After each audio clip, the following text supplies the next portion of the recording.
Chers auditeurs, Dear listeners, bonjour. welcome to Comme d'Archi Podcast Season 7. Saison 7, dans le monde fascinant des architectes. And in the architectural projects. Je suis Anne-Charlotte Deponte, passionnée d'architecture et docteur des universités en histoire de l'archi. I am one of the spokespersons of Anne-Charlotte, who is a PhD in architecture history. Merci Thank you d'être avec moi aujourd'hui. to be with us today. Et And maintenant, now, lundi en français, place au talent. and Wednesday, let's talk projects. In English, of course. Bienvenue dans Comme d'Archi. Dear listeners, hello. Welcome to this new spot episode of Comme d'Archi.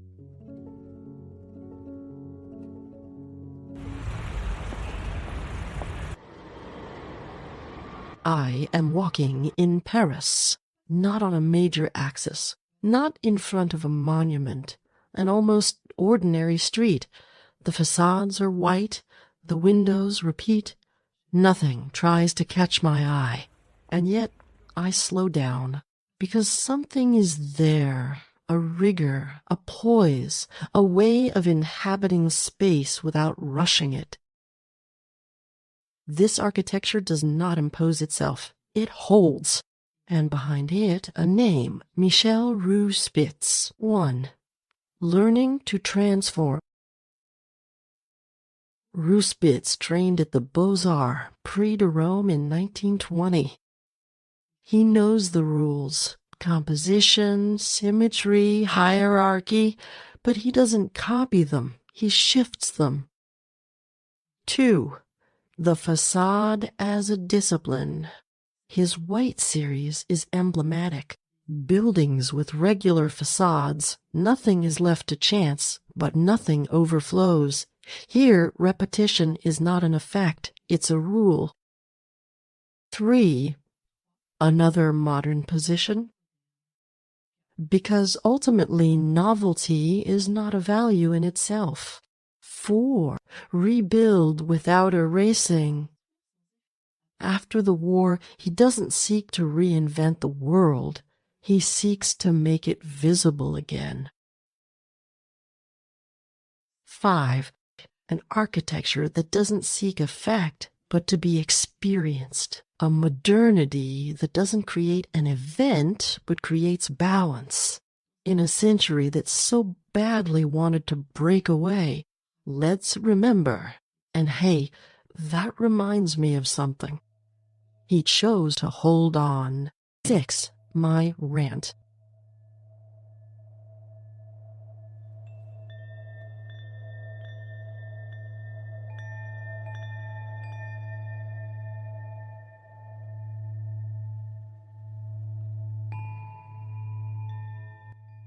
For my part, I chose to introduce it into this micro-diatribe.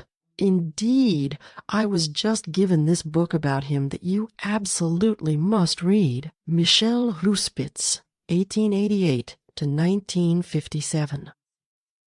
Written under the direction of Michel Renaud and by Didier Lerac and Sylvie Remy, published by Pierre Mardaga.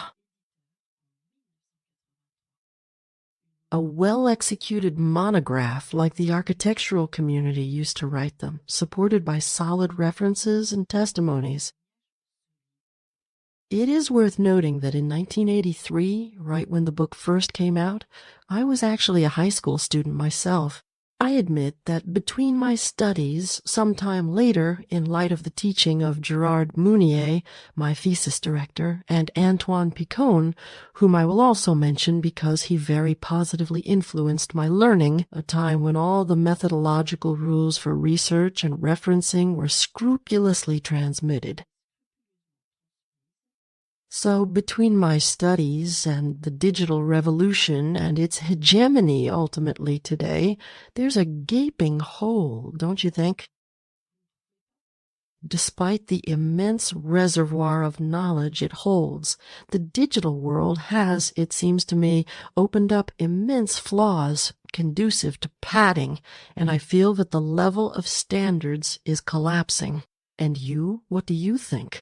Besides, by the way, I noticed that a random profile can grant itself ultimate skills for which it hasn't theoretically received any structuring education, but just a big package via the web, info that he asks AI to reproduce according to his own financial and/or propaganda goals supported by images, without really caring to know under what dimension and/or copyright they can be broadcast on social networks, and there everyone likes it, without really wondering if image rights are respected. For communication in architecture and the history of architecture, it's becoming complicated. Besides, are the history of architecture and communication compatible? As for me, I tried to make them compatible. It was important. So between the architect who blasts you, quote-unquote, the old-fashioned way, and rightly so because you forgot for a very brief moment to credit him as the author, and the video edits of all those who invent themselves as historians overnight, there's a huge gap. But, well, it works. Influencers are getting into the culture scene now, but it comes from everywhere. They feed the sensational, too often ignorance for my taste, fuel preconceived ideas, and it hardly matters if behind the edit hides an emptiness of thought. Let's go cheerfully. This overconsumption, a bit stupid if I must say, gives me a feeling of disgust, but, well, facing this high-flow river that is totally unstoppable, it is better to calmly continue cultivating your own garden at your own pace. And God knows if the slow pace, the long time, serves maturity, richness. Thus, what a pleasure to stumble upon this work on Roux-Spitz, to browse through its enlightened and enlightening lines. These days, and as far as I'm concerned, a bit by chance, an auntie forced to move unloads 2 or 3 architecture books on me that are no longer worth anything on the market, of which I will henceforth be the new and happy ephemeral owner, hoping that my own overflowing library will one day resonate with young minds, those who have understood that we are merely transmitters and that there's a lot of wealth in books.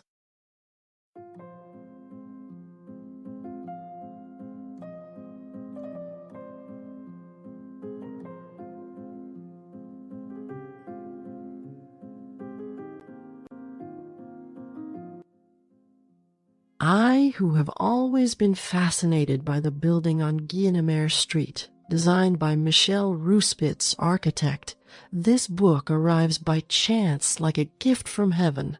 I wanted to share its precise reference with you and a few quotes that nourish reflection. You'll understand why.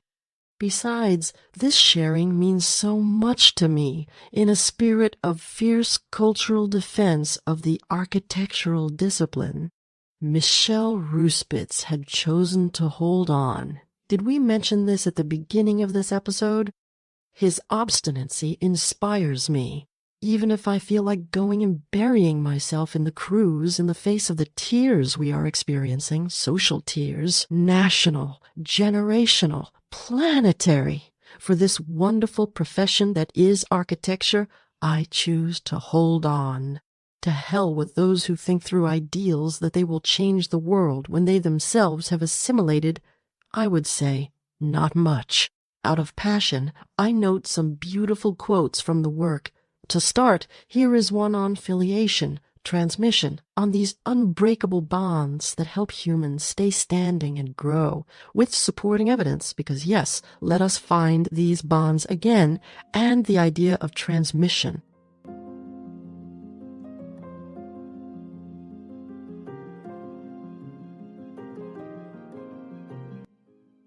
I quote, open quote, "From his early childhood, Michel Roux-Spitz came into contact with architecture in the strongest and most euphoric form possible, that of the architect father.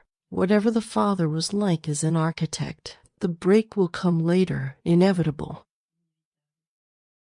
But we must not neglect this genesis at the risk of missing a defining part of his personality. Through his father, he meets the architect, a recognized social status, before encountering architecture, its debates, and its anxieties. Close the quote. End of quote. About his Greston villa in Dinard, this quote that I like, because it evokes a villa he designed for himself, where he can step back. And I quote. Open the quotes. The Dinard villa belongs to the history of architecture in the very same way as the white buildings. But Greston belonged to Michel Roux-Spitz alone. The Dinard villa is dated 1938 to 1939. The realization of Greston lasted much longer. The villa will never be inhabited until 1945. Was it ever completed? We can better grasp the ambiguity of this is what must not be done. We have lingered on this house because Roux-Spitz and it are one. They are inseparable. They explain each other. It is his architectural envelope, just as Le Corbusier's cabin or Gaudi's worksite hut could have been at the end of their careers, a limit work. Close the quotes. End of quote. Page 156, which provides further details on his activities as a journalist. I quote. Open the quotes. The important thing is that he revives a polemical tradition of architecture, Adolphe Loos, Le Corbusier. Even if the texts are often excessively hot-headed, they have the merit of raising the issues of a profession, of its delays in the immediate post-war era, facing a power and a commissioning full of hesitation and clumsiness. There, month after month, one can see the reflection of a society that is currently undergoing a profound transformation. The look that Roux-Spitz takes at architecture is just as desperate as that of Le Corbusier. His carefully considered point of view, which he fully assumes, has the merit of offering a logical path, an alternative. Close the quotation marks. End of quote. There you have it. Perhaps that is precisely what we need, an alternative. And undoubtedly his sense of architectural proportion did not at first glance mirror the outbursts that can be found throughout his writings.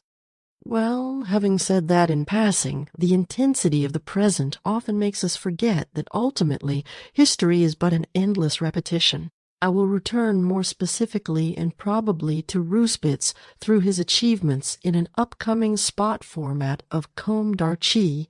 This subject really deserves to be explored further.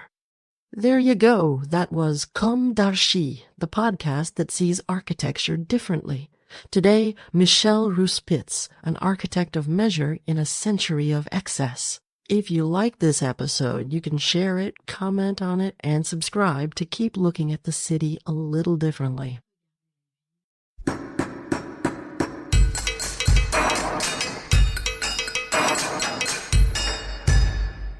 Thank you for listening. Don't forget to tune in to our previous content on Instagram at Comme d'Archi Podcast. If you like it, make sure to promote the podcast by giving it 5 stars on Apple Podcast and adding a comment, or on any of your favorite podcast platforms. And don't forget to subscribe and listen to all of our episodes for free. See you soon, and until then, take care of yourself.